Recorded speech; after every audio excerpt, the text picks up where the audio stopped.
الحمد لله ذي المجد والعلا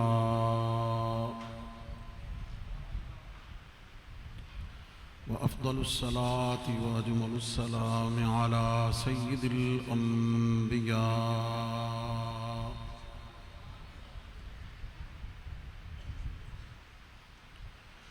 ماحي الذنوب والخطا منبع الجود والعطاء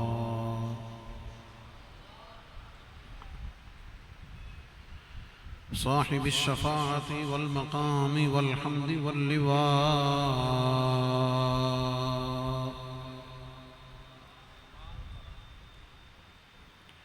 الذي دنا فتدلى فكان قاب قوسين أو أدنى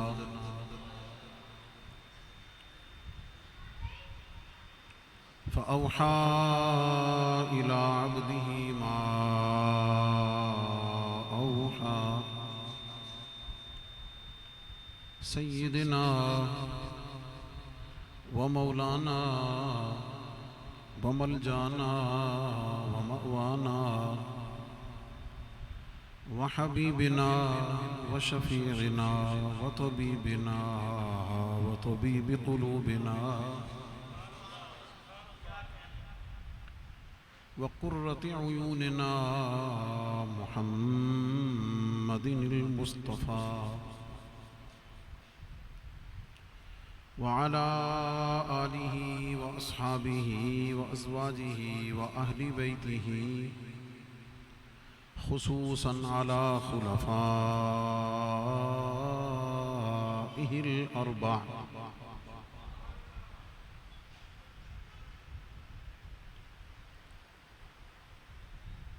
أما بعد فأعوذ بالله من الشيطان الرجيم بسم الله الرحمن الرحيم محمد رسول الله صدق الله مولانا العظيم وصدق رسوله النبي الكريم إن الله وملائكته يصلون على النبي يا أيها الذين آمنوا صلوا عليه وسلموا تسليما الصلاة والسلام عليك يا سيدي يا رسول الله وعلى آلك وأصحابك يا حبيب الله الصلاة والسلام عليك يا رحمة للعالمين وعلى آلك وأصحابك يا شفيع المذنبين الصلاة والسلام عليك يا إمام الحرمين وعلى آلك وأصحابك يا جد الحسن والحسين بندہ پروردگارم امت احمد نبی دوست دار چار یارم تابع اولاد علی مذہب حنفی دارم ملت حضرت خلیل خاک پائے غوث اعظم زیر سایہ ہر ولی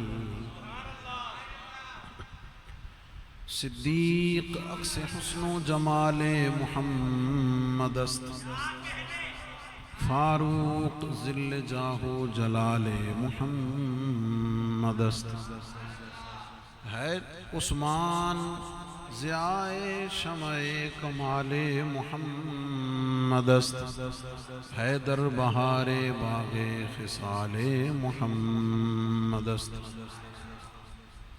یہ سمجھا جاتا ہے کہ ربائی ہے، یہ ربائی نہیں ہے، یہ مسدس ہے۔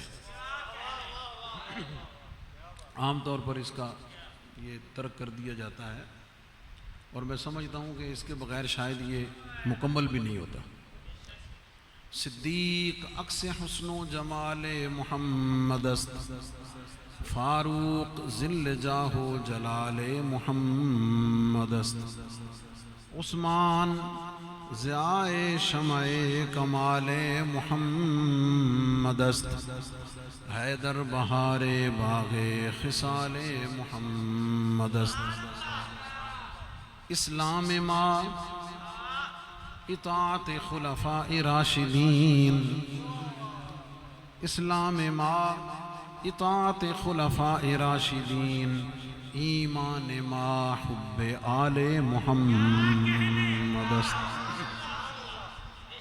گنج بخش فیض عالم مظہر نور خدا، ناقصاں را پیر کامل کاملاں را رہنما، گنج بخشی آپ کی مشہور ہم پہ کر کرم، کر کرم کروا کرم، دونوں جہاں میں رکھ شرم۔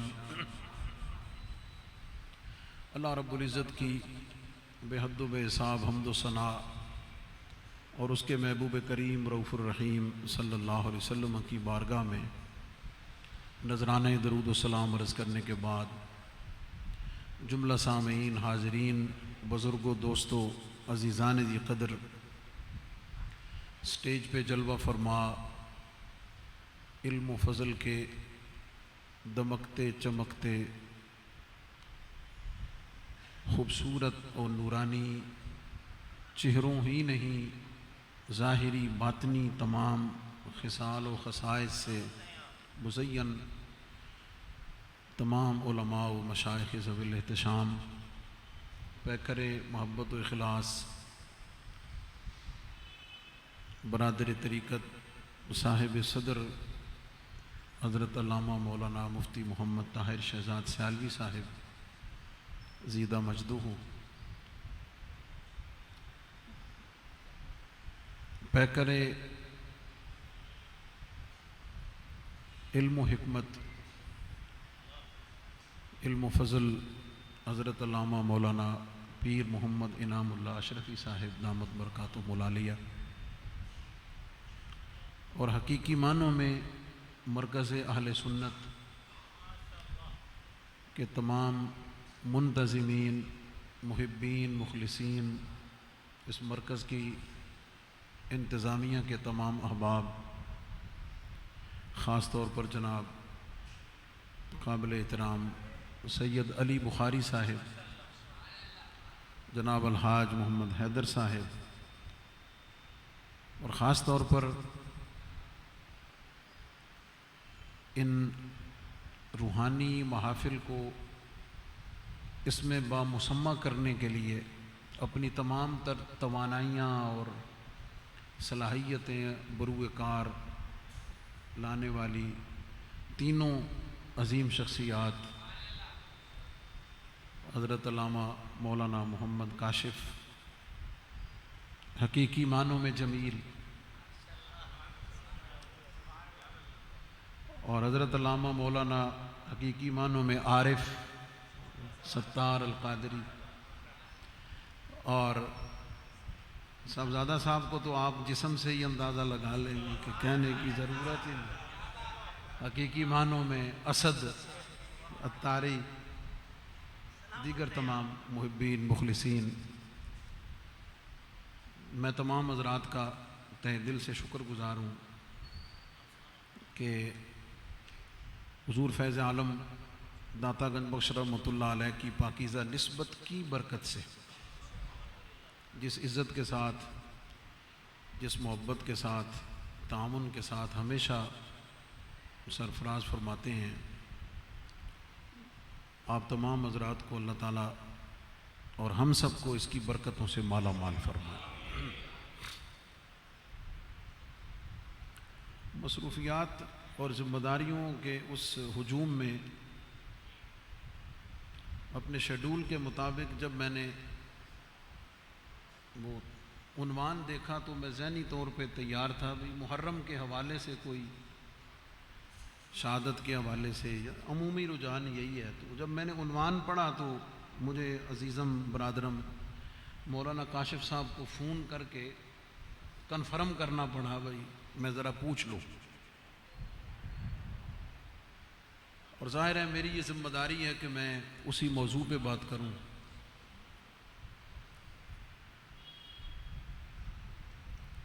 وہ موضوع ہے بظاہر ادبی سا لگتا ہے لیکن بڑا محبت والا ہے،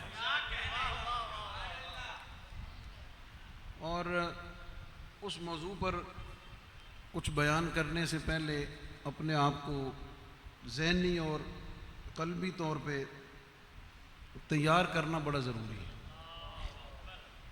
یہ میری بات علماء سمجھ گئے ہوں گے۔ عمومی موضوعات پر مشکل بھی نہیں ہوتی، اور جب داتا علی اجویری ساتھ ہوں تو مشکل نہ سکتی۔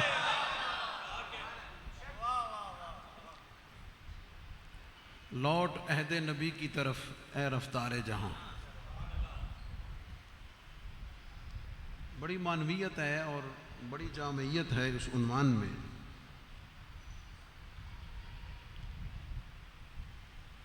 اور جب میں نے اس پہ غور کرنا شروع کیا تو بہت ساری چیزیں عطا ہوئیں مجھے۔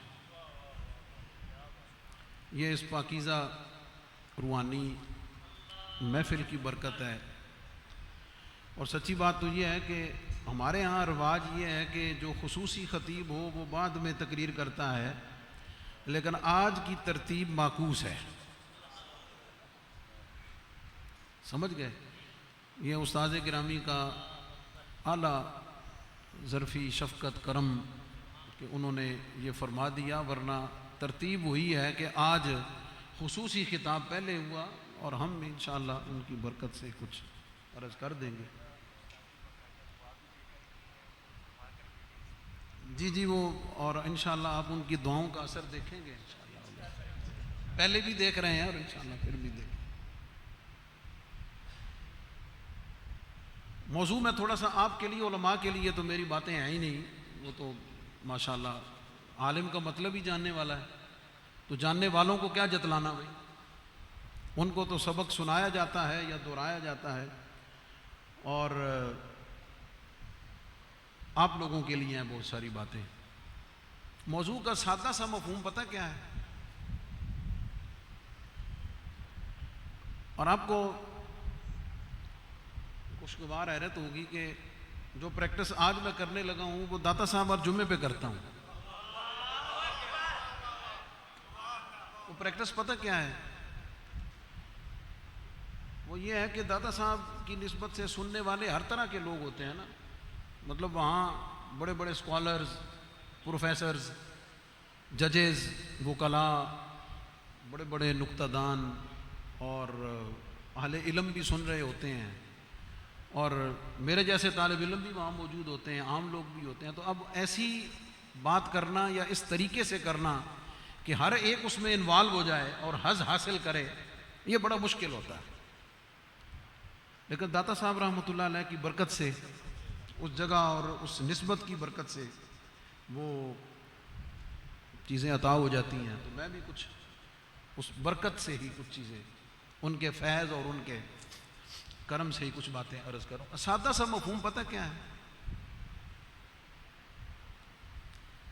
ترقی یافتہ دور ہے، ہم اگرچہ ترقی یافتہ قوم نہیں کہلاتے، دور ترقی یافتہ ہے۔ آج کا انسان جو ہے وہ اپنے آپ کو ترقی اور کمال کے اس عروج پر تصور کرتا ہے، اور جدید دنیا کے لوگ آج یہ کہتے ہیں کہ اگر آج سے 100 سال پہلے بسنے والا زمین پہ انسان اگر زندہ ہو جائے، 100 سال پہلے زمین پہ بسنے والا انسان اگر آج زندہ ہو جائے، تو آج کے طرز زیست اور طرز زندگی اور آج کی مشینی ایجادات اور انسان کی تیز رفتار زندگی کو دیکھ کے حیرت کے ساتھ پھر مر جائے۔ تو آج کا انسان اپنے آپ کو بہت کمال کی سطح پہ محسوس کرتا ہے، ایجادات کی روشنی میں، سائنسی اور آسانی اور سہولت کا جو اس کو وقت میسر آیا ہے، خصوصاً ترقی یافتہ ممالک،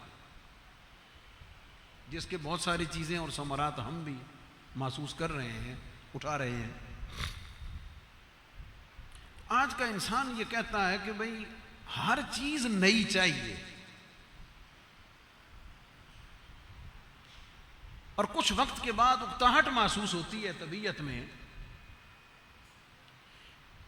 انسان چاہتا ہے کہ بھی گاڑی اب پرانی ہو گئی ہے، نئے ماڈل کی گاڑی آ گئی ہے تو نیا ماڈل لینا چاہیے.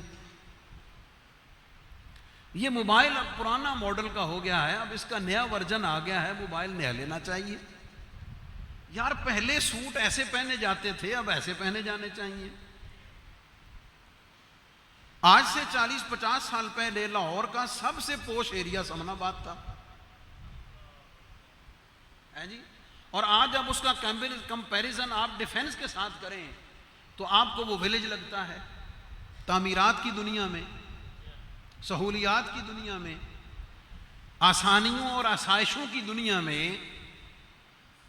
ہر انسان یہ کہتا ہے کہ یار یہ چیز پرانی ہو گئی ہے، مجھے نئی چاہیے.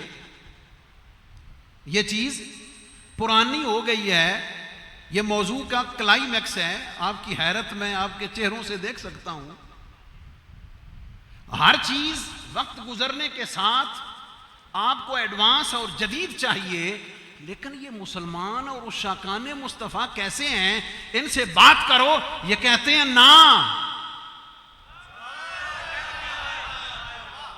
نعرہ تکبیر، نعرہ رسالت، نعرہ رسالت، نعرہ تحقیق، نعرہ حیدری، عظمت و شان مصطفیٰ. یہ مسلمان کیسے ہیں؟ یہ غلامان مصطفیٰ کیسے ہیں؟ انہیں ہر چیز اپنی عملی زندگی میں جدید چاہیے، نئی چاہیے، ایڈوانس چاہیے. لیکن جب قرآن کی بات آئے نا،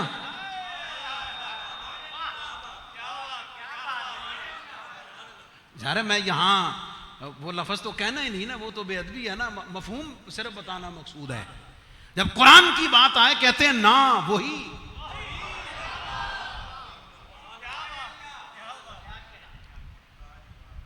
اسلام کی بات آئے کہ نا نا. اور جب نبی کی بات آئے کیا کہنے تاجدار ختم نبوت، تاجدار ختم نبوت، تاجدار ختم نبوت. ہاں کوئی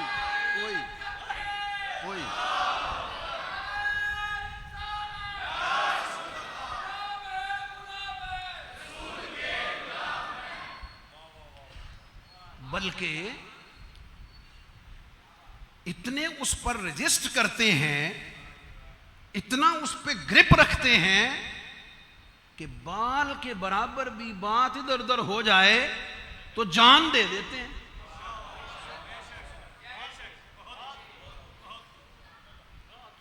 پھر دکھا دے اے تصور، ہاں دکھا دے اے تصور، پھر وہ صبح و شام تو. اقبال نے کہا ہے، اقبال نے کہا ہاں دکھا دے اے تصور، پھر وہ صبح و شام تو دوڑ پیچھے کی طرف.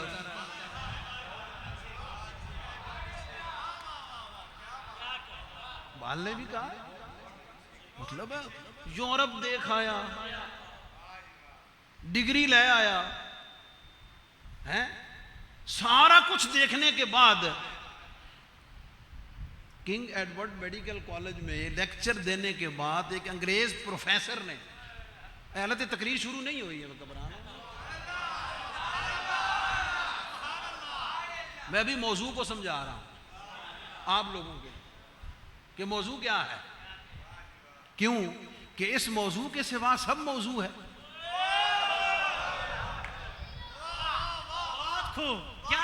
کائنات کا موضوع تو ایک ہی ہے، کائنات کا موضوع تو ایک ہی ہے، اس موضوع کے سوا سب موضوع ہے. علماء کے لیے موضوع پہلا بمعنی عنوان اور دوسرے سے مراد لغو. تو کسی نے پوچھا کہ جناب آپ نے یورپ دیکھا، پڑھ کر آئے، ڈگری لی، ایڈوانس دنیا دیکھی، اور جس ترقی کے لیے آج کا جوان پاگل ہے، دیوانہ ہے آج کے لیے، اقبال سے پوچھا کہ اقبال یہ سارا کچھ دیکھ دکھا کے آ گیا. اب تیرا نظریہ اسلام کے بارے میں, قرآن کے بارے میں, وحی کے بارے میں کیا ہے؟ اب بتا. وہ ساڈے کول تے چار لقمے روٹی دے چنگے لب جان ہیں تو پہلی زبان اسلام پر کھولتا ہے. پہلا تان کے لیے زبان اس کی دین پر کھلتی ہے. وہ اقبال کو لو سیکھ لو. ان سے پوچھا کہ جناب یہ سارا کچھ دیکھنے گھومنے پھرنے کے بعد اب کیا کہتے ہیں؟ اقبال نے کیا کہا؟ خیرہ نہ کر سکا مجھے جلوہ دانش فرنگ, خیرہ نہ کر سکا مجھے جلوہ دانش فرنگ. کیوں؟ سرما ہے میری آنکھ کا خاک مدینہ او نجف. گل سمجھنا لی. اقبال نے بھی یہی کہا نا کہ ہاں دکھا دے اے تصور پھر وہ صبح و شام تو, ہاں دکھا دے اے تصور پھر وہ صبح و شام تو, کیا دوڑ پیچھے کی طرف. دوڑ پیچھے. اچھا دوڑیاں گل بندی یہ بھی دس دیا. زندگی تھوڑی ہے نا جناب, سوچیاں گل نہیں بندی نہ ٹریاں گل بندی. دوڑ پیچھے کی طرف اے گردش ایام تو. آج کا مسلمان کہتے ہیں جناب یہ ہر شے نوی منگدا, ہر شے ایڈوانس چاہیے, لیکن جب دین کی بات آئے, اسلام کی بات آئے, قرآن کی شریعت کی بات ہے مننا. اچھا انہاں تو سازش کر کے نواں نبی بھی سٹیا ہے جی, نواں ماڈل بھی پیش کیتا اپنی طرفوں, سمجھ آ گئی. پورا پیسہ لگایا, پورا ماحول بنایا, سارا کچھ کیا, لیکن نہ سمجھ آ گئی. کیا کہا؟ نہیں جناب سب کچھ ہوئی ویسا ہی چاہیے. توجہ ہے جناب. آئیے ذرا اس کو تھوڑا ایک اور انداز سے آپ کے سامنے, ایک اور اینگل سے. حضور کے غلام نے نعرہ لگایا محمد الرسول اللہ صلی اللہ علیہ وسلم. نعرہ لگایا محمد الرسول اللہ, محمد صلی اللہ علیہ وسلم اللہ کے رسول ہیں. عقل کھڑی ہو گئی. توجہ ہے جناب. عقل کھڑی ہو گئی. اس نے کہا اللہ میں کاٹا. جو عقل کو سب کو سمجھنے والے ہیں ان کے لیے عقل نے کہا میری وسعت کو دیکھ, میری گہرائی کو دیکھ, میرے ذریعے سے پیدا ہونے والے علوم و ایجادات کو دیکھ. عقل کافی ہے. عقل نے کہا کہ میں کافی ہوں, کسی اور چیز کی ضرورت نہیں ہے, میرے پیچھے چلو, جیسے عقل کہتی ہے ویسے چل پڑو. وحی کی ضرورت نہیں ہے, رسالت کی معاذ اللہ ضرورت نہیں ہے, تمہیں محمد الرسول اللہ کے معاذ اللہ نعرے کی ضرورت نہیں, عقل کافی ہے. میں نے کہا نا, میں تیرا آپریشن کر کے بتاتا ہوں کہ تو ہے کہاں, تیرا نام کیسے ہے اور تیرا مقام کس جگہ ہے. جب تجھے میں پیش کروں گا بارگاہ مصطفیٰ میں, تیرا زوم یہ ہے, تیرا گمان اور تجھے گھمنڈ یہ ہے کہ تو ہر چیز کے لیے کافی ہے. انسان کو لیڈ کرنے کے لیے, انسان کو کامیاب کرنے کے لیے عقل تیرا یہ کہنا ہے کہ تو کافی ہے. میں تجھے بتاؤں گا بارگاہ مصطفیٰ میں تیری اوقات کیا, یہیں پہ فیصلہ کر دوں. اقبال نے کہہ دیا تھا عقل قرباں کن بپیش مصطفیٰ. اے عقل تو اپنے آپ کو پتہ نہیں کتنا شاہکار خود کو سمجھا ہوا ہے. تو جب تک اپنے آپ سے آزاد نہ ہو, جب تک اپنی موشگافیوں سے اپنے آپ کو تو آزاد کر کے فری ہو کر قدمین مصطفیٰ میں اپنے آپ کو نچھاور نہ کر دے, انسانیت کی سمجھ آنا تو بڑی دور کی بات ہے. انسانیت کو لیڈ کرنا تو بڑی دور کی بات ہے، ان کی رہنمائی کرنا تو بڑی دور کی بات ہے، تو مصطفیٰ کی باتوں کو سمجھ بھی نہیں سکتا جب تک تو عقل کو ساتھ رکھے ہوئے ہے۔ آقا کی باتوں کو سمجھنے کے لیے بھی عقل نو سائڈ تے کر، فرمایا پھر کیڑی چین لے آواں؟ فرمایا خانہ خالی نہیں چھڑ دے، عقل جائے گی عشق آئے گا، عقل جائے گی عشق آئے گا، وہ سمجھے گا بھی صحیح اور سمجھائے گا بھی صحیح۔ میں نے حضور کے غلام نے نعرہ لگایا محمد الرسول اللہ صلی اللہ علیہ وسلم، علم کھڑا ہو گیا،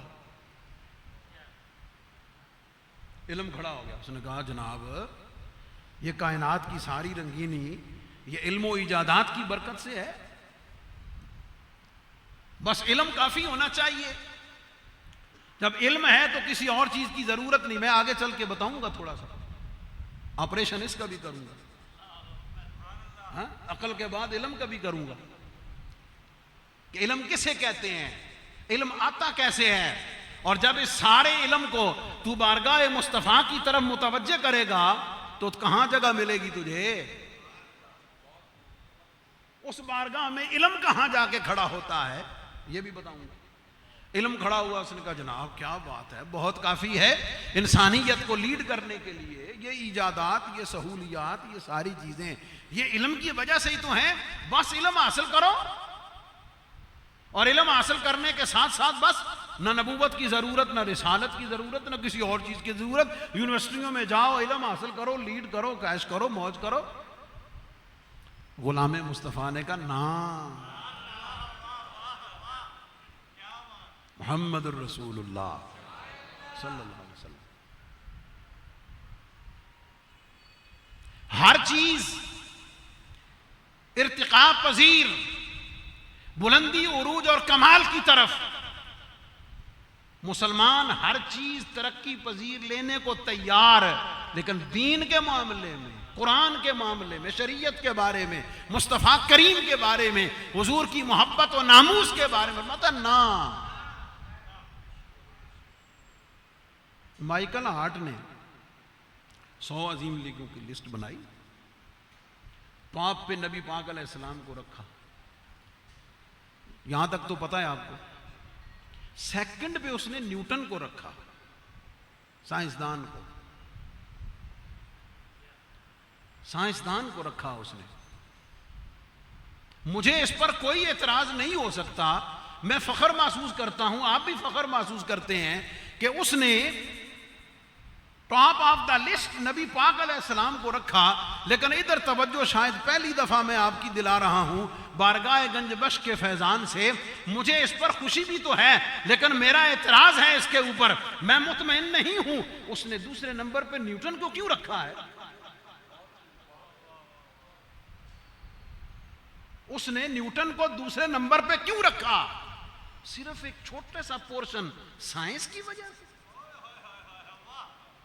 میرے نبی کے بعد، میرے آقا کریم کے نام کے بعد سیکنڈ نمبر پہ وہ آ رہا ہے جو علم مصطفیٰ کے عشر عشیر تو کیا 1000ویں حصے کے کونے کے دامن میں بھی نہیں جا سکتا، تو اسے دوسرے نمبر پہ لا رہا ہے۔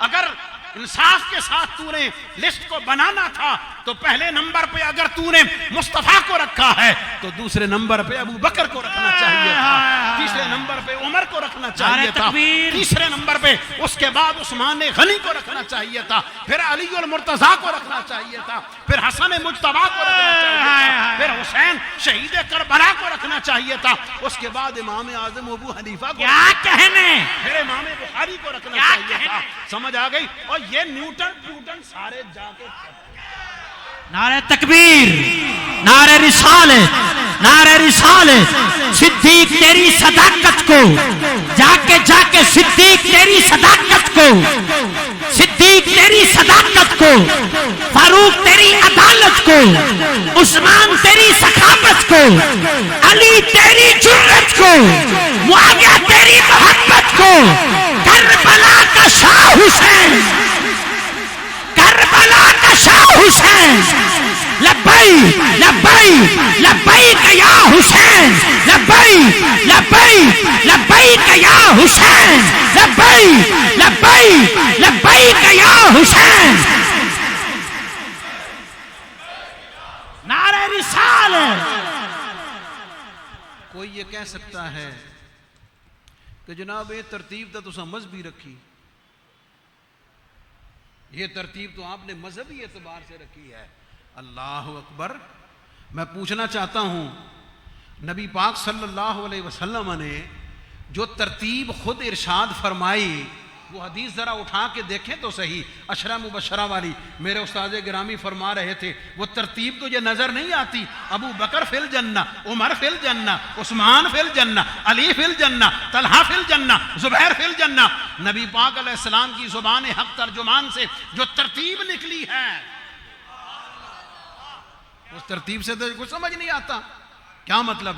نبی پاک علیہ السلام نے اپنے علوم و معارف کے لیے، اپنے لائے ہوئے نظام کے لیے، اس پورے کے پورے سسٹم کو آگے چلانے کے لیے ویلفیئر کے اعتبار سے، مخلوق خدا کی خدمت کے اعتبار سے، مخلوق خدا کی عروج اور ترقی کے لحاظ سے نبی پاک علیہ السلام نے اپنے بعد جسے یہ سعادت عطا فرمائی ہے وہ ابو بکر ہیں، پھر عمر ہے، پھر عثمان ہے، پھر علی ہے. اور کائنات کی روئے زمین پر یہ بات شواہد کے ساتھ موجود ہے کہ انسانیت کو جو نفع میرے مصطفیٰ کے بعد ابو بکر سے ملا ہے کسی سے نہیں ملا. جو نفع عمر سے ملا ہے وہ کسی سے نہیں ملا. جو نفع عثمان سے ملا ہے وہ کسی کو نہیں ملا. جو نفع علی حسن و حسین سے ملا. بہت خوب بہت خوب. اس کو میں ایک اور طریقے سے سمجھاتا ہوں. توجہ ہے جناب؟ فکری سی بات ہے اور یہ بارگاہ گنج بخش کا فیضان ہے. بعض دفعہ چھوٹا آدمی، سوشل حقیقت ہے، چھوٹا آدمی اپنے قد کو بڑا کرنے کے لیے کسی بڑے سے جڑتا ہے. ہوتا چھوٹا ہے. کیا خیال ہے؟ وہ بڑا ٹینا جہا مولوی کسی بڑے بڑے خطیب کسی بڑے عالم دے نال جناب ایویں الجھ پائے گا. انہوں جاندا ہی کوئی نہیں، وہ نام پتہ ہی کوئی نہیں. وہ سارے جناب فٹافٹ شیئر کر کے لکھا اچھا یار وہ ٹینا بھی کوئی ہے گا مولوی جی دب. انہیں کہا لے بھی سستا کام ہے. اس حقیقت کو سمجھتے ہوئے نیوٹن نو کنے پوچھنا سی؟ واہ واہ واہ کیا کہنے، کیا کہنا. بات سمجھ گئے؟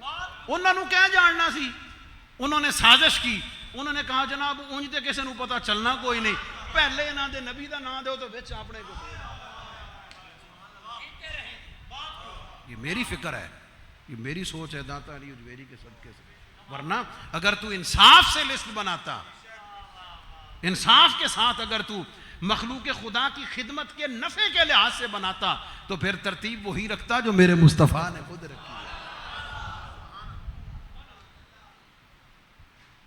اس لیے کہ اس نے تو مخلوق خدا کے نفع کے ایک چھوٹے سے پورشن کو کور کیا. توجہ طلب، چھوٹا سا ایک پورشن اس نے کور کیا ہے. سمجھ آ گئی؟ اچھا پھر ہمارے ہاں یہ بھی ایک مصیبت ہے، ہم نے علم و حکمت کا ہر موتی جو ہے نا وہ یونان کی کان سے نکالنا ہوتا ہے. بات سمجھ گئے؟ یونانی فلسفہ علماء تشریف فرما ہے. کسی گل دا بھی جناب تسی کھرا کڈو وہ سدھی جناب یونان پہنچے گی، جناب یونانی فلسفے پہ پہنچے گی. اللہ اکبر. یہ بھی کیا ہے؟ یہ بھی بنیادی طور پر کونیاں مار کے اپنی جگہ بنانے کی سازش ہے. اور ہمارے بڑے بڑے اس سے اتنے متاثر ہوئے، اتنے بڑے بڑے متاثر ہوئے کہ جو اصل کارنامے کرنے والے لوگ تھے انہیں پیچھے ڈال دیا. آج کا ہمارا جدید جوان ویلفیئر سٹیٹ کی بات آتی ہے، ویلفیئر سٹیٹ کے کانسیپٹ کی جب بات آتی ہے تو وہ کوٹ کرتا ہے یا امریکہ کو یا برطانیہ کو یا یورپ کو. کیوں؟ وہ سمجھتا یہی ہے، میڈیا کے ذریعے اس کو دکھایا یہی گیا ہے. کاش تو نے جناب عمر کا زمانہ پڑا ہوتا، کاش تو نے ابو بکر صدیق کا زمانہ پڑھا ہوتا، عثمان و علی کے مبارک زمانے کو تو نے کاش تلاوت کیا ہوتا، تو نے نبی پاک صلی اللہ علیہ وسلم کے عطا کردہ ان تمام فرمودات ارشادات کی برکتوں جس کے اوپر تیرے علم و عقل کی دبیز تہیں جم گئی ہیں، کاش تو نے ان کو ہٹایا ہوتا اور پھر تو دیکھتا، پھر تجھے کائنات میں محمد مصطفیٰ کے سوا کوئی اور نظر نہ آتا، پھر تیری زبان پہ ترانے کفار مشرکین امریکہ یورپ برطانیہ کے نہ ہوتے، پھر تیری زبان پہ ترانے حضور کی ذات کے ہوتے، حضور کی شانوں کے ہوتے۔ میں پھر پلٹوں گا علامہ اقبال کی طرف، سمجھ آ گئی؟ منصف مزاج اس نے کس نے سکھایا؟ اس نے وہ ساری چیزوں کا نچوڑ دے کاٹ دے، اس نے کیا کیا؟ لہو بھی تو قلم بھی تو، ایک ایک لفظ میں جہان ہے، لہو بھی تو قلم بھی تو، تیرا وجود الکتاب۔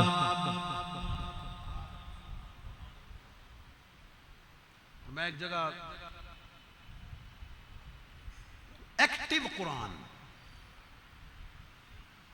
ایک قرآن وہ ہے جس کی ہم تلاوت کرتے ہیں، جس کو علماء ہم اپنی زبان میں قرآن غیر ناطق کہتے ہیں، اور نبی پاک علیہ الصلوۃ والسلام قرآن ناطق ہیں، ایکٹیو قرآن جس کی تشریح اور توضیح صدیقہ کائنات سیدہ عائشہ صدیقہ رضی اللہ تعالیٰ عنہ نے فرمائی۔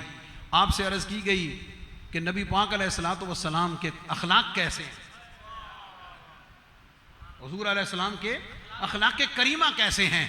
اللہ اکبر، جگر گوشہ صدیق اکبر، صدیقہ کائنات، آپ ہی یہ جواب عطا فرما سکتی ہیں، کان خلقہ القرآن، کیا کہنے، تیرا وجود الکتاب، کان خلقہ القرآن۔ اور اس کا سادہ سا ترجمہ آپ کے سمجھنے کے لیے کہ قرآن میں جو کچھ تجھے پڑھنے کو ملتا ہے، قرآن میں جو کچھ تو پڑھتا ہے، جو کچھ تجھے پڑھنے کو ملتا ہے، اگر تو اسے دیکھنا چاہے، ایک طرف قرآن غیر ناطق رکھ لے، ایک طرف قرآن کی آیات کو رکھ لے، ان کے پاروں سورتوں آیات کو رکھ لے، ان کو تو پڑھتا چلا جا، ایک جانب اس قرآن کو تو دیکھ کے پڑھتا چلا جا، جو کچھ پڑھ رہا ہے ذات مصطفیٰ میں اسے تو دیکھتا چلا جا۔ نعرہ رسالت، نعرہ رسالت، نعرہ رسالت، عظمت و شان مصطفیٰ۔ اب آئیے ذرا پلٹ کے اس علم و عقل کا تھوڑا سا جائزہ لے لیں، جس کے بل بوتے پہ انسان آج کا ناز کرتا ہے اور نبی پاک علیہ السلام کی غلامی سے اس علم و عقل کی وجہ سے اعراض کرتا ہے، اور اس پہ ناز کرتے ہوئے، بارگاہ مصطفیٰ سے اعراض کرتے ہوئے اسے ہی سب کچھ تصور کرتا ہے۔ تجھے بتاتے ہیں کہ تیرے علم کی حقیقت کیا ہے، تیری عقل کی حقیقت کیا ہے۔ اللہ رب العزت، توجہ ہے جناب، اللہ رب العزت نے ہر ایک نارمل انسان میں جو کچھ اس کو علم حاصل ہوتا ہے، اس کے لیے اللہ رب العزت نے 5 سینسز رکھی ہوئی ہیں، حواس 5 ہیں، 5 حواس ہیں۔ ہر انسان، اس کے پاس جتنا بھی علم ہے، اس کا سورس خارج سے وصول کرنے کا یہ 5 سینسز ہیں، یہ 5 ہیں، حواس 5 ہیں، یہ 5 حواس ہیں جن کے ذریعے سے انسان علم، اور اللہ رب العزت کی قدرت دیکھیں آپ، جس چیز کا علم چکھنے والی قوت سے ملنا ہے، اس چیز کا علم دیکھنے والے سے نہیں مل سکتا۔ جس چیز کا علم آپ کو دیکھنے والی قوت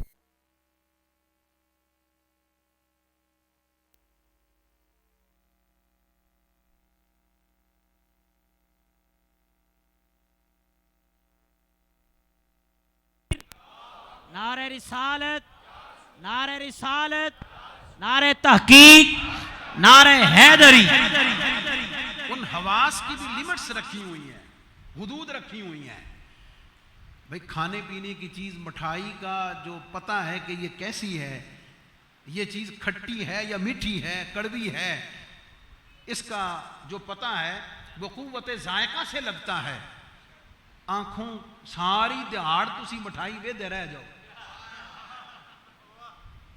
کیا خیال ہے؟ اس کا ٹیسٹ زبان پہ رکھنے سے ہی ملے گا. کیا خیال ہے؟ خوشبو کا پتہ آپ کو قوت شامہ سے لگے گا, سونگھنے والی قوت سے لگے گا, کسی اور چیز سے نہیں لگ سکتا ہے. جس چیز کا احساس کھردرا ہونے کا, سخت یا نرم ہونے کا, وہ حصے لامسہ سے آپ کو ملنا ہے, چھونے والی قوت سے ملنا ہے, وہ ذائقہ والی یا سونگھنے والی قوت سے نہیں مل سکتا. یہی وجہ ہے جس کی یہ حواس خمسہ جتنی پاورفل ہیں اتنا ہی اس کا علم زیادہ ہے, اتنی ہی اس کی ریسرچ اس میں زیادہ ہے. اور اگر کوئی ایک چیز اس میں سے مس ہو جائے, ایک سینس اس میں سے مس ہو جائے, تو بندہ ان چیزوں کا علم حاصل نہیں کر سکتا. مولانا روم رحمۃ اللہ تعالیٰ علیہ نے بڑی خوبصورت ایک حکایت بیان فرمائی ہے. کسی شہر میں ہاتھی آ گیا, 5 اندھے تھے, 5 اندھے تھے, صرف اندھے تھے, سنتے تھے, بولتے بھی تھے, سونگتے بھی تھے, چکھتے بھی تھے, لیکن ایک حص کم تھی, دیکھنے والی. انہوں نے آپس میں مشورہ کیا کہ یار گاؤں میں ہاتھی آیا ہے, آؤ چل کے ویکھ آئیے. شوق دی گل ہے نا, جیڑی شاید مرضی آ جائے. حالانکہ دیکھنے والی حص ان کے پاس ہے ہی نہیں. ان کا چلو یار پتہ تے کریے جا کے. وہ چاروں گئے, 5, انہوں نے جہاں ہاتھی باندھا ہوا تھا وہاں چھوڑ دیا. اب ایک گیا, اس کا ہاتھ اس ہاتھی کے کانوں پہ لگا, ٹھیک ہے جناب, باہر آ گیا. دوسرا گیا, اس کا ہاتھ ہاتھی کی سونڈ پہ لگا, ہاتھی سونڈ نے ذرا سارا ہاتھ شاید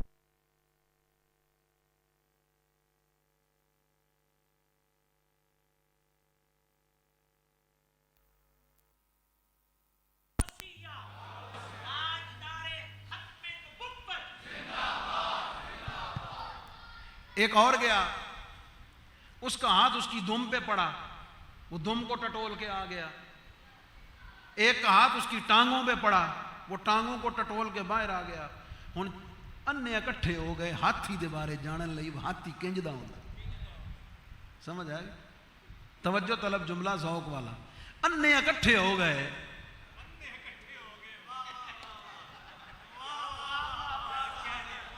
انے اکٹھے ہو گئے, وہ پتہ کرو ہاتھی کنجدا. آئے آج بھی کئی انے اکٹھے ہیں, اکٹھے ہو کے بات کرتے ہیں کبھی شان صحابہ پہ, کبھی باتیں کرتے ہیں شان اہل بیت پہ, کبھی جرت کرتے ہیں جا کر بارگاہ مصطفیٰ میں, وہ اپنے وال نہیں بے دے با انن. کیا کہنے, کیا کہنے, کمال ہو گیا. کیا خیال ہے؟ تے انے نو کی پتہ چلے, کیوں؟ وہ دیکھنے کی جو حص ہے. ہائے شان مصطفیٰ, مقام مصطفیٰ, مقام ناموس رسالت, مقام صحابہ, مقام اہل بیت, مقام اولیاء اعظام, شان داتا علی حجویری کو پرکھنے کے لیے اور محبت علی آنکھ چاہیے, عشق والی آنکھ چاہیے, ادب و احترام تیری نگاہوں میں, تیری آنکھوں میں ادب و احترام کا سرما چاہیے. پھر تجھے پتہ چلے گا مقام مصطفیٰ کیا ہے, شان مصطفیٰ کیا ہے, عظمت مصطفیٰ کیا ہے, عظمت صحابہ کیا ہے. تم تے ہیں ہی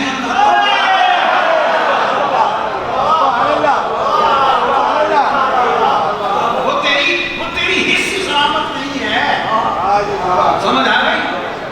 تیری حصی سلامت نہیں. آج کے جدید دور میں تیرا سافٹ ویئر وہ ہے ہی نہیں.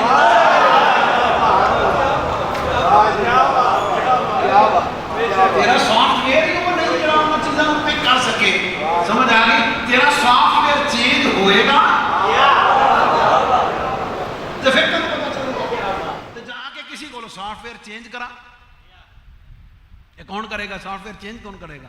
میرے داتا علی حجویری جیسی. یہ میں نہیں کہہ رہا, میں آپ کو ذوق کی آپ کو دعوت. قال راب گزار, قال راب گزار صاحب حال شو, زیر پائے کامل پامال شو. قال راب گزار صاحب حال شو زیر پائے کامل پامال شو سرما کن در چشم خاک اولیاء سرما کن در چشم خاک اولیاء تا ببینی ابتدا تا انتہا. یہ سافٹ ویئر اللہ والے تیرا چینج کریں گے. سمجھ آ گئی؟ تو میں کیلو کال جھگڑے چھڑ کو محبت والی گلاں کر عشق والی باتیں کر. میں تینوں کتھوں پتہ چلن گیاں زیر پائے کامل پامال شو. فرمایا اللہ کے کسی نیک بندے کے قدموں میں آ جا, ہاں ان کے قدموں میں اپنے آپ کو بچھا دے, وہاں پہ مسکن کر لے. اور پھر سرما کن در چشم خاک اولیاء, ان پاک لوگوں کے قدموں کے ساتھ لگنے والی خاک اور مٹی کے ذروں کو اپنی آنکھوں کا سرما بنانا تیرا کام ہے. اولین و آخرین کا علم عطا کر دینا اللہ کا کام ہے. نعرہ تکبیر, نعرہ رسالت, عظمت و شان اولیاء کرام, عظمت و شان اولیاء کرام, فیضان حضور سیدی داتا گنج بخش. انہیں آ گئے ٹٹول ٹٹال کے آ گئے جناب سارے. ہن جدا ہاتھ پیا سی نا کان نو پوچھا وا ہاتھی کنج دا ہوندا, اس آکھیا ہاتھی انج دا ہوندا جویں پکھا ہوندا. انا جو ہے کیا خیال ہے, اندھا جو تھا, اس نے کہا ہاتھی ایسے ہوتا ہے جیسے پنکھا. اچھا بھی ٹھیک ہے, دوجے کو نہ جان دے کی کرنا تو. انہیں کہا وہ جہاں ہاتھ پیا سی نا وہ سونڈ دے. سمجھ آ گئی؟ انہیں آخیا جناب ہاتھی انج ہوندا جویں پائپ ہوندا. جہاں ہاتھ وہ دومنوں پیا سی انہیں آخیا ہاتھی انج ہوندا جویں رسا ہوندا. جدوں وہ ڈھڈ تے ہاتھ پیا انہیں کہا جان دے ہاتھی تے انج ہوندا جویں تختہ ہوندا. اللہ اکبر, کیا سمجھے آپ؟ اور 5 حصہ ایک سلامت نہیں, ایڈے وڈے ہاتھی دا پتہ بھی کوئی نہ چلیا. میں جس نقطے تک آپ کو پہنچانا ہے نا, اس کو جاننے کے لیے جس حص کی ضرورت تھی وہ ہے ہی نہیں. باقی چاروں سلامت ہیں, لیکن ایک وہ حص نہیں ہے, ایک قوت نہیں ہے جس سے اس کا حقیقی پتہ چلانا تھا. 4-5 مل کے بھی اس کا حقیقی پتہ نہ چلا سکے. جے اکھاں سلامت ہونیاں, جے وہ حص موجود ہوندی تو پھر 5 نہیں ایک کوئی کافی سی سمجھن لئی جناب کی ہوندا. سمجھ آ گئی؟ آج اگر توجہ ہے جملے پہ ذرا دھیان دینا, آج اگر تیرے پاس علم ہے لیکن تو شان مصطفیٰ کو نہیں سمجھ سکا, شان صحابہ کو نہیں سمجھ سکا, شان اہل بیت, شان اولیاء کو تو نہیں سمجھ سکا, اگر تیرے پاس علم ہے اس کا مطلب یہ ہوا کہ کہنے کو علم ضرور ہے لیکن جاننے والی اس علم کے اندر جو چپ اور حص ہے نا وہ تیرے اندر نہیں. سمجھ آ گئی؟ موبائل تا 2 لاکھ دا آئی فون 12 لے لیا تے سم وچ پائی کوئی نہیں. وہ نہیں سمجھے؟ وہ 2 لاکھ دا آئی فون 12 لے لیا لیکن سم وچ نیٹ ویئر دا کنیکشن لیا ہی کوئی نہ. ہن کہندے جناب وہ مائکرو سم چپ بھی آتی ہے, سمجھ آ گئی, آن لائن. بھائی اس کے لیے بھی تو نیٹ ورک چاہیے نا, انتخاب کرنا پڑے گا, تجھے چننا پڑے گا. سمجھ آ گئی؟ تے کئی جگہ کہندے نے سگنل پرابلم آ گیا. یار تے سگنل ٹھیک نہیں آ رہے, تے جدہ سگنل ٹھیک نہ آون تے آواز بھی صحیح نہیں آندی تے گل دی سمجھ کوئی نہیں آندی. اگر تجھے اس شان کا, اس مقام کا پتہ نہیں چل رہا تو پھر ذرا سم چیک کر, نیٹ ویئر چیک کر, نیٹ ورک چیک کر. سمجھ آ گئی؟ اور اس کے بعد اس کی اویلیبلٹی کو چیک کر. جب کنیکشن بھی صحیح ہوگا, سم بھی ٹھیک ہوگی, سگنل بھی پورے ہوں گے تو پھر ساری گل. کیا کہنے, کیا کہنے. علم یہ ہے جناب حواس 5 ان کے حدود 4. پھر اللہ رب العزت نے, توجہ ہے جناب,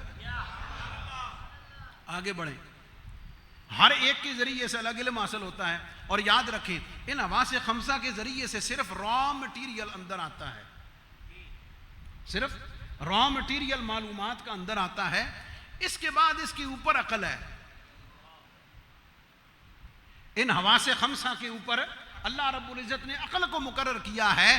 وہ عقل جو ہے وہ بنیادی طور پر اس را انفارمیشن کو, جو را مٹیریل معلومات کا اکٹھا ہوتا ہے, اسے ترتیب دیتا ہے.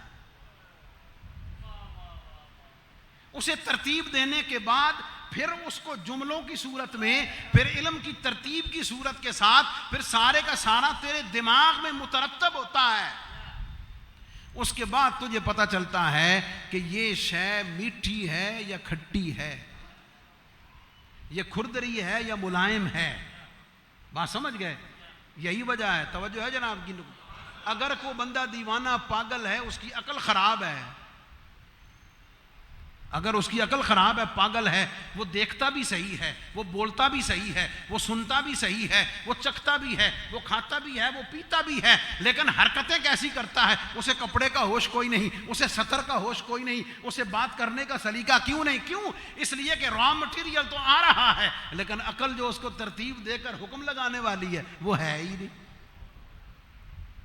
یہ میں نقشہ آپ کے سامنے تھوڑا علم اور عقل کا رکھنے لگا ہوں. جس علم پہ انسان کو ناز ہے, جس عقل پہ انسان کو ناز ہے. آئیے ایک اور اینگل سے عرض کرتا ہوں. بور تو نہیں ہو رہے؟ میں تو ہمیں سمجھا, میں نے آپ کو پہنچانا ہے ابھی. اچھا, آگے بڑھنے سے پہلے یہ تو حواس خمسہ ظاہریہ ہیں نا جناب, جسمیہ ہیں, ظاہریہ ہیں, جو انسان کے بدن میں ہیں. اولیاء اور عرفاء نے حواس خمسہ باطنیہ بھی دریافت فرمائے ہیں. ان کے ذریعے سے جو علم حاصل ہوتا ہے اولیاء اعظام کو, خاصان بارگاہ کو, وہ علم اس سے اوپر ہے. وہ علم خاص ہے جو عام لوگوں کو حواس خمسہ ظاہریہ سے, 5 سینسز جو اوپنلی ہیں انسان کی باڈی میں, جو علم ان کے ذریعے سے نہیں آتا, حواس خمسہ باطنیہ سے اللہ ان کے ذریعے ان کا علم ان کو بھی عطا کر دے. اولیاء اللہ کی جو کرامات ہیں, ان کی جو شانیں ہیں, ان کے جو نورانی اقوال ہیں, ان کے جو مشاہدات ہیں, جو کچھ انہیں نظر آتا ہے, وہ سارے کا سارا حواس خمسہ باطنیہ کے ذریعے سے ہے. اس کا مطلب یہ ہوگا 10 سینسز ہیں انسان میں کم از کم, ان کے اوپر عقل ہے, اور باطنیہ کے اوپر پھر حکمران قلب ہے. جو گوشت کا لوتھڑا ہے اسے فؤاد کہتے ہیں, قلب روحانی نام ہے. ان حواس خمسہ باطنیہ پر حکمران قلب ہے. ان حواس خمسیہ باطنیہ ظاہریہ جو ہیں, ان کے اوپر حکمران انسان کی عقل ہے. اللہ اکبر.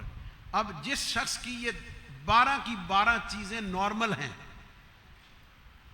یہ سینسز 12 کی 12 اگر کسی کی نارمل ہیں, وہ بڑی سے بڑی ترقی کر لے, بڑے سے بڑا کمال حاصل کر لے, بڑے سے بڑا عروج حاصل کر لے.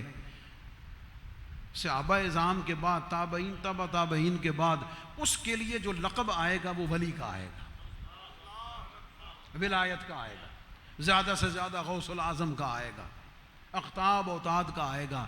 اب یہ سارے کے سارے یہ ایمانی بات نہیں ہے, یہ صرف کہنے کی بات نہیں ہے, یہ سائنٹیفکلی اور تجرباتی اور تحقیق کی دنیا کی بات ہے. آپ یہ جو جملہ علماء سے سنتے ہیں نا, وہ صرف عام جملہ نہیں ہے کہ مولویانہ جملہ ہے. یہ بات حقیقت پر مبنی ہے کہ جو قوت و صلاحیت, جو کمال اللہ کے ایک ولی کو حاصل ہے, وہ سائنسدان کو حاصل نہیں ہو. بے شک. میں صرف ایک بات اپنی بات کو مدلل کرنے کے لیے آپ کی توجہ کو, اس کے اوپر بطور دلیل حضرت محی الدین ابن عربی رحمۃ اللہ تعالی علیہ, آپ ہم اثر ہیں. آپ کے والد گرامی جو محمد عربی ہیں, وہ حضور غوث پاک کے ہم اثر ہیں. محی الدین ابن عربی, محمد عربی کے بیٹے محی الدین, ملک شام میں ان کا مزار, اور ان کو شان وہاں وہ عطا ہوئی ہے روحانی طور پہ جو اس بر صغیر میں میرے داتا علی حجویری کو. واہ واہ واہ. میں بہت ساری باتیں جان بوجھ کے چھوڑتے ہوئے, محمد عربی کے ہاں بیٹا نہیں تھا, سفر کر کے بغداد شریف گئے، حضور سیدنا غوث پاک رضی اللہ تعالیٰ عنہ کی خدمت میں آپ نے خدمت داری کی، تواضع کی. لوگ جب سارے چلے گئے تو تنہائی میں جب کہ حضور سیدنا غوث پاک اور محمد عربی رحمۃ اللہ تعالیٰ علیہ یہ دونوں رہ گئے، حضور سیدنا غوث پاک نے محمد عربی سے پوچھا محمد عربی کیسے آنا ہوا، کیسے تشریف لائے؟ ہاتھ باندھ کے عرض کی حضور میرے گھر بیٹا نہیں ہے، آپ دعا فرما دیں اللہ مجھے بیٹا عطا کر دیں. ہائے ہائے، توجہ ہے جناب. میں پوری سائنس کی دنیا کو دعوت فکر دینے لگا ہوں جس کا ناز علم و عقل پر ہے. میں ان کو پیش کر رہا ہوں ولایت کی دنیا میں. حالانکہ میں علی دی ولایت دی گل نہیں کی،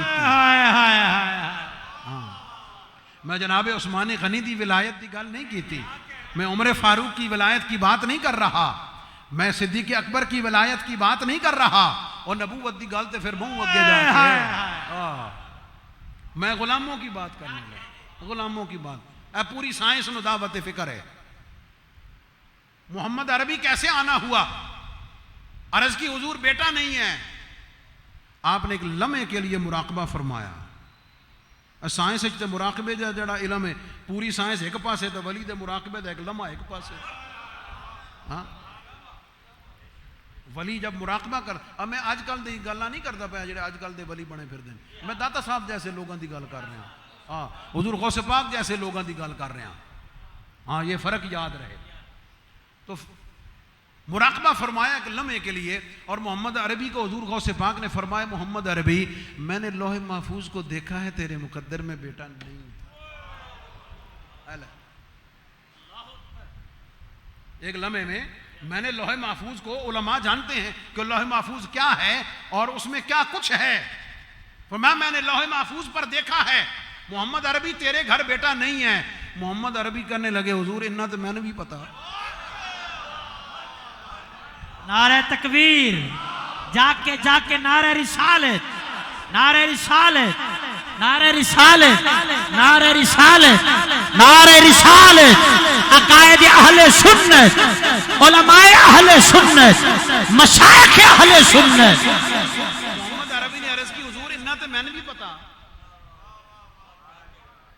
اور اگر میں اس پہ صبر کر لیتا، یہ اپنی روحانی مقام کی بات، فرمایا اگر میں اس پہ صبر کر لیتا تو میں آپ کی خدمت میں کیوں آتا. ہاں حضور سیدنا غوث پاک رضی اللہ تعالیٰ عنہ کی شان سمجھ آ گئی، وہ آپ کی پیش نظر تھی نا. آپ کا یہ جو فرمان ہے کہ اللہ تعالیٰ میری دعا کی برکت سے تقدیر مبرم کو بھی بدل دیتا ہے، وہ خصوصی شان جو عطا فرمائی. عرض کی حضور اتنا تو مجھے بھی پتا ہے. جب یہ بات سنی نا ذوق والی، فرمایا حضور اتنا تو میں نے بھی پتا، جے صبر کردا تے اتھے رہندا. آپ کی خدمت میں آیا اس لیے ہوں کہ آپ کرم فرمائیں، اللہ کی بارگاہ میں عرض کریں تیری سرکار میں لاتا ہے رضا اس کو کیا کہنے. ہاں تیری سرکار میں لاتا ہے رضا اس کو شفیع جو میرا غوث ہے اور لاڈلا بیٹا تیرا. سمجھ آ گئی. تو جب وہ روحانی کیفیت بنی نا حضور سیدنا غوث پاک رضی اللہ تعالیٰ عنہ کی. اب اگلا جملہ سنیے گا. سائنس کو دعوت ہے، علم و عقل کو دعوت فکر ہے. حضور سیدنا غوث پاک نے فرمایا اچھا پھر محمد عربی کام کر، اٹھ اپنی کنڈ میری کنڈ دے نال لا.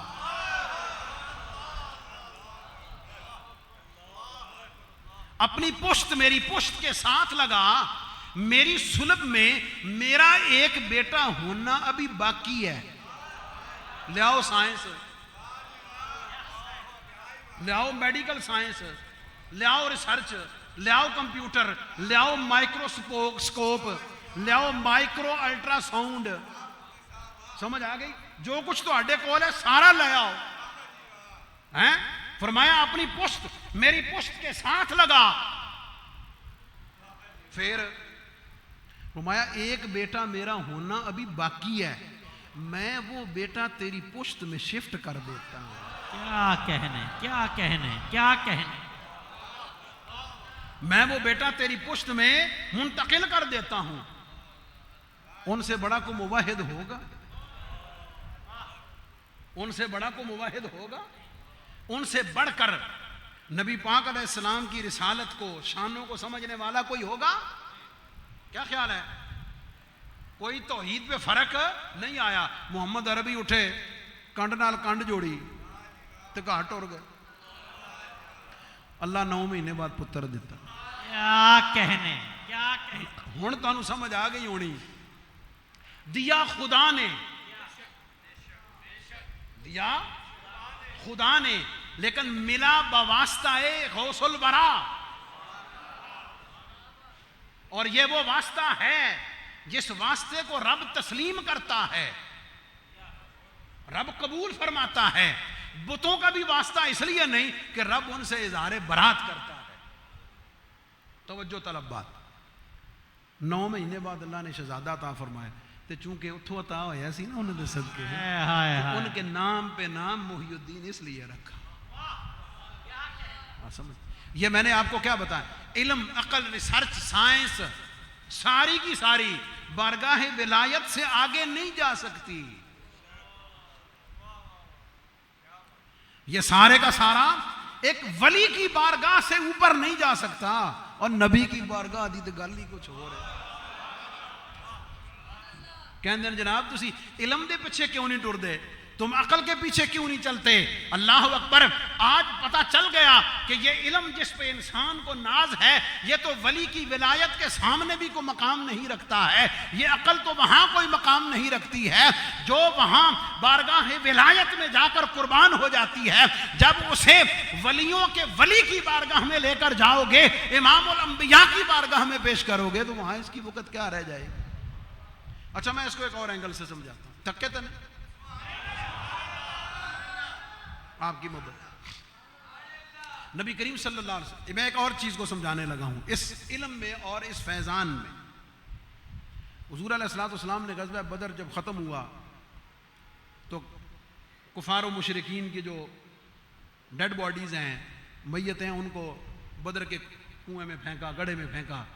حضرت عمر رضی اللہ تعالیٰ عنہ حضور کے صحابہ ساتھ کھڑے ہیں. نبی پاک علیہ الصلوۃ والسلام نے ان ابو جہل سے، عتبہ، شیبہ، ربیعہ سے حضور نے کلام فرمایا، اور کلام کرتے ہوئے براہ راست حضور علیہ السلام نے خطاب فرمایا. اور نبی پاک علیہ السلام نے فرمایا، ابو جہل، عتبہ، شیبہ، ربیعہ، میرے رب نے مجھ سے جو وعدہ کیا تھا رب نے پورا کر دیا.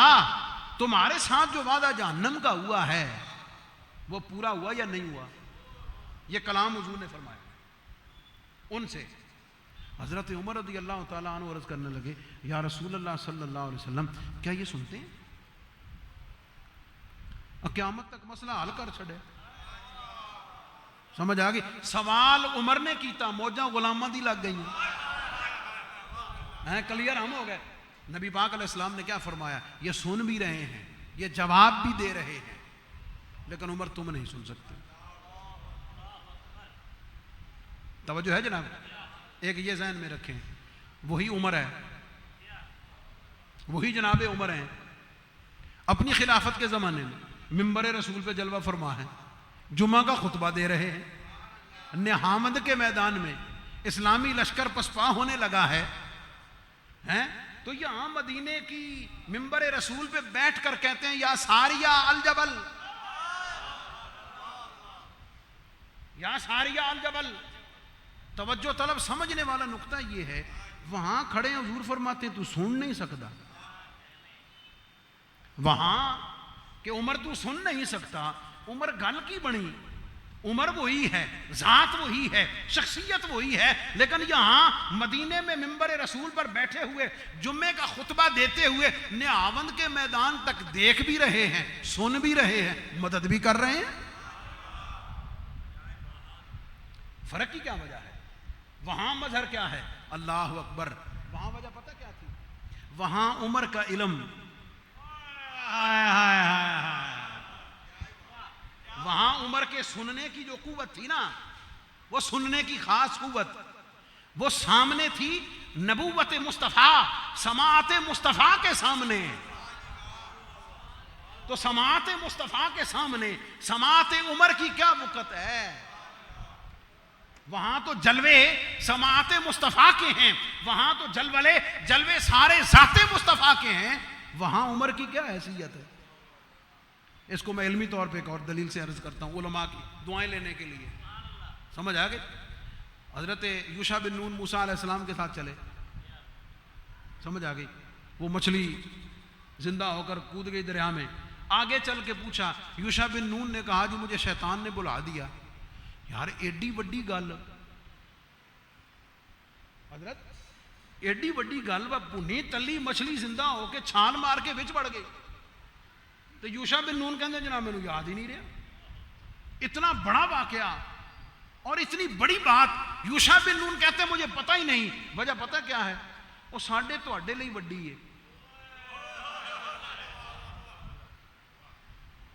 وہ میرے آپ کے لیے بڑی ہے. یوشع بن نون تو صبح سے شام تک بارگاہ موسوی سے پتہ نہیں کیا کیا کمالات دیکھا کرتے تھے, کیا کیا معجزات دیکھا کرتے تھے, سمجھ آ گئی. وہ اتنی کثرت کے ساتھ معجزات صبح شام دیکھتے تھے کہ وہاں آئے تھے میں چھوٹی جی گل سی, بات سمجھ گئے. تو وہاں ہمیں یہ لگا کہ عمر کو پتہ نہیں چلا نبی پاک علیہ السلام کے سامنے, اس لیے کہ وہ جلوہ مصطفیٰ کے حالے میں تھا. حضور علیہ الصلوۃ والسلام کی نبوت حضور کے اس معجزات کی دنیا کے اس دائرے اور حالے میں تھا.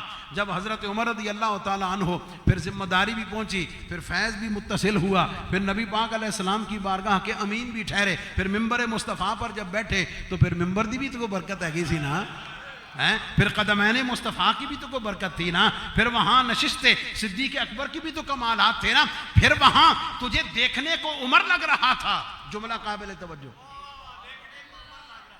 تیرے دیکھنے میں تجھے عمر لگ رہا تھا, لیکن وہ مظہر شان مصطفیٰ تھا مکمل, وہ جلوہ شان مصطفیٰ تھا, وہ مظہر معجزات مصطفیٰ تھا, جو کرامات عمر کی صورت میں امت کو عطا ہو رہی تھی. یہ بات کرنے کا مقصد کیا ہے؟ او سائنس, او علم, او عقل, تو ولایت کے سامنے بھی کھڑی ہونے کی حقدار نہیں ہے. تیری کیا وقت ہے ولایت کے سامنے؟ تو ولایت کے سامنے بھی مقابلے میں کھڑی نہیں ہو سکتی ہے. نبوت کی تو بات ہی کچھ اور ہے, نبوت کی تو شان ہی کچھ اور ہے, اس لیے کہ وہ تو براہ راست بارگاہ مصطفیٰ کو جو عطا ہوتا ہے وہ براہ راست بارگاہ خدا سے عطا ہوتا ہے. سمجھ آ گئی؟ اب آپ کو میرے اس سوال کا جواب مل گیا ہوگا کہ علم ہونے کے باوجود, عقل ہونے کے باوجود, کمال ہونے کے باوجود, ترقی عروج کمال پانے کے باوجود, ایجادات میں تنوع کے باوجود, ہر شے میں تیزی کے باوجود, ہر شے میں ترقی کے باوجود, غلامان مصطفیٰ کا اصرار کیوں ہے؟ بخدا خدا کا یہی ہے در. اور سمجھ آئی امام کیوں فرمایا بخدا خدا کا یہی ہے در, نہیں اور کوئی مفر مکر جو وہاں سے ہو. سانو تے پتے پکے مل گئے بھائی. دیکھیں کسی لفافے کے اوپر اگر ایڈریس پورا لکھا ہو نا تو وہ مس نہیں ہوتا, وہ سیدھا وہاں پہنچتا ہے. اور آج کے دور کی جدید مثال, گوگل پہ ایڈریس پورا ڈال دیں نا جناب, تو نبو اتنے لے کے جاندہ. کیا خیال ہے آج کے جدید دور کی؟ دروازے پر آپ کو اس پورے پوائنٹ پہ جا کے چھوڑے گا. سمجھ آ گئی؟ میرے اور آپ کے امام نے ایڈریس اور پتہ ہمیں پکا دیا ہے, بخدا خدا کا یہی ہے, نہیں اور کوئی مفر مقر جو وہاں سے ہو یہیں آ کے ہو. اور اگلی گل بڑی پتے والی, ہاں, جو وہاں سے ہو یہیں آ کے ہو, جو یہاں نہیں تو وہاں نہیں. اس لیے علم جتنا بھی ہو جائے, عقل جتنی بھی ہو, کافی ہے, ضروری ہے. ریسرچ بھی ضروری ہے, محنت بھی ضروری ہے, علم حاصل کرنا بہت ضروری ہے, فرض ہے. میری اس گفتگو کا مقصد علم کی اہمیت کو کم کرنا نہیں. نہ علم کے مقابلے میں اگر تو علم کے ناز میں یا علم کے مقابلے میں اگر تو ولایت و نبوت کو لا کے کہے گا نہیں جناب میں کو نہیں ضرورت ولیاں دی تے نبیاں دی, نہ کہاں گے نا, اے گل غلط ہے. سمجھ آ گئی؟ نجات اگر تجھے چاہیے, اور اس کو ایک اور اینگل سے سمجھا دیں گے, سمجھ اگر توجہ ایک اور اینگل سے آپ کو میں اس بات کو سمجھا دیتا ہوں, ذرا کوشش کرتا ہوں. تا وجہ کیا ہے؟ نبی کریم صلی اللہ علیہ وسلم کی ذات بابرکات بنیادی طور پر اللہ رب العزت نے اتنی کامل و اکمل بنا کے بھیجی ہے اتنی کامل اور اتنی اکمل ہے کہ ان کے ہوتے ہوئے کسی اور کی ضرورت ہی نہیں. دیکھیں آپ کو نئی چیز کی حاجت کب محسوس ہوتی ہے؟ جب آپ کے سامنے کسی چیز کا نیا ماڈل آتا ہے نا, آپ کہتے ہیں یار یہ فنکشن تھوڑے نے ہیں جی, اس کے اندر سہولیات زیادہ ہیں, تو چلو یار پرانی چھڑو تو نوی لے لو. پرانا کار ہو گیا جناب, سمجھ آ گئی, اس کے اندر پانی کا نظام, ٹوٹیوں کا نظام, کچن کا نظام, باقی چیزیں یار یہ اب اولڈ ہو گئی ہیں, ہر چیز نئی آ گئی, اس کو لے لو. کیوں؟ اس میں فوائد زیادہ نظر آتے ہیں, اس میں آسانی سہولت زیادہ نظر آتی ہے. یہ کلیہ اگر تو اسے نبی پاک علیہ السلام کی بارگاہ کی طرف بھی لے کر جائے گا نا, تو وہاں تو ہر شے پہلے کمال کو پہنچی ہوئی ہے. کسی ایک صفت کو لے لے,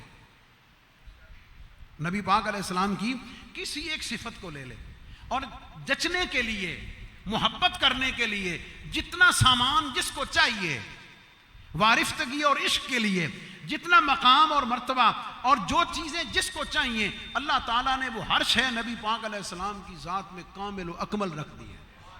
کوئی حسن کا دیوانہ ان جیسا حسین کوئی نہیں, کوئی علم کا دیوانہ ان جیسا علم کسی کے پاس نہیں ہے, محبت کا دیوانہ ان جیسی محبت کسی کے پاس نہیں ہے, کوئی لیڈرشپ کا اگر کو ماننے والا ہے ان جیسا لیڈر کوئی نہیں ہے. ماں کو اگر آئیڈیل چاہیے تو پھر بھی بارگاہ مصطفیٰ میں امہات المومنین سے فیض ملے گا. بیٹیوں کو کرم اور توجہ چاہیے تو بناتے رسول کی شکل میں ملے گا.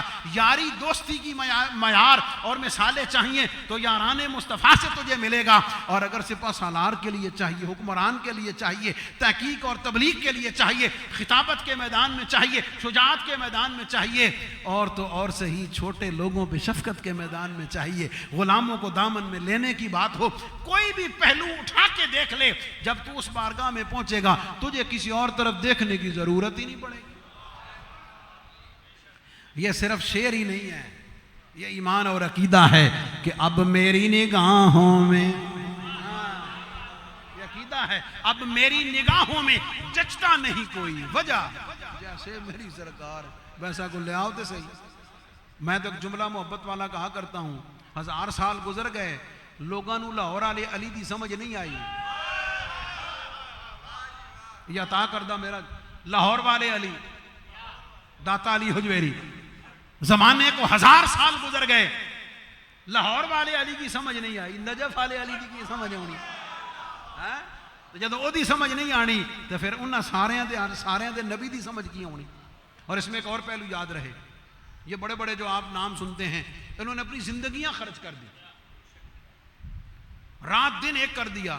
وہ نہ دے تسی اگر شکلاں تک کو نہ سمجھ آ گئی, وہ بڑے بڑے سائنسدان دیا تانوں ویکھ کے ڈارا ہوندا کی خیال ہے, وہ نہ دے وال تو نہ دی باقی حالت تک نا وہ مطلب نارمل انسان نہیں لگتے ہیں. ہائے ہائے مزہ تو تاں ہے نا, پھر پوری کائنات نو فیض دے تے حسن و جمال بھی انجدا و تکدے ہیں بندہ پہنچ. کیا خیال ہے؟ انسانی اخلاق و آداب اور تمام کے تمام ایتیکیٹس اور تمام کے تمام اخلاقی معاملات بھی اتنے اعلیٰ درجے کو پہنچے ہوئے ہوں کہ کائنات میں اللہ نے تو قرآن میں فرمایا لقد جاءکم رسول من انفسکم, ایک قرات میں انفس ہے, انفس بھی ہے, انفس بھی ہے کہ نبی پاک علیہ الصلوۃ والسلام اس کائنات ارضی و سماوی میں, انسانوں کی دنیا میں, بشریت کی دنیا میں اگر نفاست کے اعتبار سے دنیا میں سب سے اوپر ہے تو وہ ذات مصطفیٰ ہے. ان جیسا تو نفیس کائنات میں اللہ نے کسی کو پیدا نہیں فرمایا ہوا. سمجھ آ گئی؟ تو یہ ان ساری چیزوں کو دیکھنے کے بعد نبی پاک علیہ الصلوۃ والسلام کی ذات بابرکات میں پوری عمر انہوں نے گزار دی. نبی پاک علیہ الصلوۃ والسلام نے 40 سال کی عمر میں اعلان نبوت فرمایا, 40 سال کی عمر میں اعلان نبوت فرمایا, 13 سال مکے میں, 10 سال مدینے میں. اور مکی زندگی جیسی ہے, اسرت کی, تنگی کی اور بظاہر مشکلات کی, ظاہر ہے وہ آپ کے سامنے ہے. اسلام کھل کر جو سامنے آیا وہ غزوہ بدر کے بعد آیا. غزوہ بدر 2 ہجری میں ہوا ہے اور فتح مکہ 10 ہجری میں ہوا, 11 میں حضور کا وصال ہے. تو نبی پاک علیہ السلام کو بظاہر حالات میں کتنے سال ملے؟ 8 سال. یہ تجزیہ سیرت نگاروں کا ہے. کتنے؟ 8 سال. اللہ اکبر یار, 8 سال کے اس وقت میں اتنا ہماگیر پیغام, اتنا ہماگیر انقلاب, انسانیت کی فلاح و بہبود کے لیے زندگی کے ہر میدان میں, زندگی کی ہر فیلڈ میں, زندگی کے تمام شعبہ جات میں تمام تر معاملات میں اتنی جامعیت کے ساتھ، اتنی مرکزیت کے ساتھ اور اتنی وسعت کے ساتھ نبی پاک علیہ الصلوۃ والسلام نے تعلیمات عطا کر دی ہیں کہ رہتی دنیا تک تو کیا، قیامت تک حضور کے سوا کوئی جگہ کوئی نہیں، آپ کی بارگاہ کے سوا کوئی بارگاہ نہیں، آپ کی ذات کے سوا کوئی ذات نہیں۔ سمجھ آ گئی؟ اس لیے دوڑ اے رفتار جہاں سوئے مدینہ، اس لیے آج بھی فلاح اسی میں ہے جو میرے اور آپ کے بابا جی حضور فرمایا کرتے تھے، انہیں جانا۔ اے صرف جملہ ہی نہیں سی، اے عشق کی زبان کا ترجمان ہے، انہیں جانا۔ کیوں؟ اس کے بغیر بات بننی نہیں ہے، اس کے بغیر بات ہے ہی نہیں۔ دنیا جہاں مرضی چلی جائے، ہم دنیا کے تمام پڑھے لکھے لوگوں کو، تمام سمجھدار لوگوں کو، تمام دنیا کی تہذیبوں کو، معاشرے کے تمام افراد کو ہم آج دعوت فکر دیتے ہیں، اور سانو نہ تک کو یار مان لیتے ہیں۔ ہمیں نہ دیکھو، ہمارے اعمال نہ دیکھو، ہمیں دیکھ کر اسلام کی صداقت کو مت پرکھو، ہمیں دیکھ کر اسلام کی صداقت کا امتحان مت لو۔ یار ہم تو تمہیں دعوت دیتے ہیں، تم قرآن پڑھ لو، تم میرے نبی کی شان پڑھ لو، تم میرے نبی کے آثار اور میرے نبی کی احادیث پڑھ لو۔ جب تم انصاف کے ساتھ پڑھو گے نا، انصاف کے ساتھ پڑھو گے، نیوٹرل ہو کے پڑھو گے، تو پھر تم اس بات کو تسلیم کرنے میں بالکل دیر نہیں لگاؤ گے کہ آج بھی پناہ اور فلاح، آج بھی پناہ اور فلاح اگر ہے تو دامن مصطفیٰ سے لپٹنے میں، قدمین مصطفیٰ سے لپٹنے میں ہے، حضور کے ساتھ نسبت کرنے میں ہے، حضور کی طرف لوٹنے میں ہے۔ یہی وجہ ہے ہر کچھ نواں، ہر چیز جدید، ہر چیز کا نیا ماڈل، لیکن نبی کی ذات وہی، دین وہی، قرآن وہی۔ ہم جہاں کھڑے ہیں انشاءاللہ وہیں کھڑے رہیں گے، اور صرف کھڑے نہیں رہیں گے، وہاں کھڑے ہو کر پہرا بھی دیں گے، اور انشاءاللہ چوکیداری کا حق بھی ادا کریں گے۔ اللہ تعالیٰ اس مرکز اہل سنت کو تا صبح قیامت سلامت رکھے۔ وآخر دعوانا الحمدللہ۔